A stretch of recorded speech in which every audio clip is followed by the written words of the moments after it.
Hello viewers, আজকে আমি আপনাদেরকে দেখাবো কিভাবে একজন খামারি তার খামার পরিচালনা করে থাকে।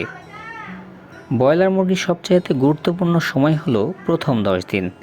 অনেকের কাছে সেটি নাও হতে পারে, তবে আমার ব্যক্তিগত অভিজ্ঞতায় আমি যেটি জেনেছি আপনাদেরকে সেটি জানানোর চেষ্টা করব আজকের এই ভিডিওতে। তো চলুন শুরু করা যাক। আজকের ভিডিওটা মূলত নতুন খামারিদের জন্য।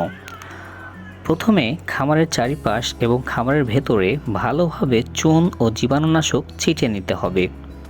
খামারে বাচ্চা ঢোকানোর কমপক্ষে 3 দিন আগে খামারের ভেতরে জীবাণুনাশক ও ফরমালিন দিয়ে ভালো করে স্প্রে করে খামার পর্দা দিয়ে আবদ্ধ করে নিতে হবে এবং বাচ্চা ঢোকানোর 4 থেকে 5 ঘন্টা আগে খামারের পর্দা উঠিয়ে দিতে হবে। এর 1 ঘন্টা পরে খামারের পর্দা দিয়ে আবার খামার আবদ্ধ করে দিতে হবে এবং বুডা তৈরি করতে হবে।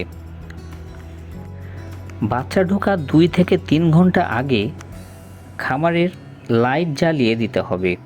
খামারের তাপমাত্রা 27 থেকে 32 ডিগ্রি সেলসিয়াসের মধ্যে রাখতে হবে। এক কথায় বলা যায়, খামারে জীবাণুনাশক ছিটাতে হবে এবং খামার গরম করতে হবে। দ্বিতীয়ত, বুডিং তৈরি করতে হবে। বুডিংয়ের কথা বললেই প্রথমে যে বিষয়টি আসে সেটি হচ্ছে কতটুকু গোড়া দিব, কত ফিট জায়গা দিব, কত ডিগ্রি তাপ দিব, এই 3টি বিষয়। বুডারের 1 নম্বর বিষয় হচ্ছে গুঁড়া। গুঁড়া দিতে হবে গরমে 1.5 থেকে 2 ইঞ্চি মোটা আর শীতে 3 ইঞ্চি মোটা, অর্থাৎ 3 ইঞ্চি পুরো করে। হতে পারে সেটা কাঠের গুঁড়া কিংবা ধানের।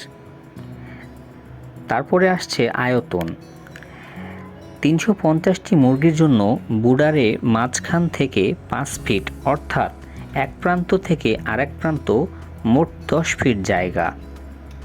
সর্বশেষ এবং সবচেয়ে গুরুত্বপূর্ণ বিষয়টি হচ্ছে তাপমাত্রা।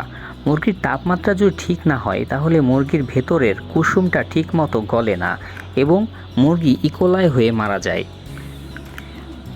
মুরগি প্রতি তাপমাত্রা দিতে হবে 2 ওয়াট, যা একটি বুডারে 350টি মুরগির জন্য 700 ওয়াট পরিমাণ তাপমাত্রা দিতে হবে। থার্মোমিটারের তাপমাত্রা অনুযায়ী 27 থেকে 32 ডিগ্রি সেলসিয়াসের মধ্যে হতে হবে। আমার আজকের এই ভিডিওটা থেকে যদি আপনারা কিছু পরিমাণ উপকার পেয়ে থাকেন তাহলে লাইক, কমেন্ট, শেয়ার করে অপরকে দেখার সুযোগ করে দিবেন এবং পাশাপাশি সাবস্ক্রাইব করে আমাকে সাপোর্ট করবেন। ধন্যবাদ।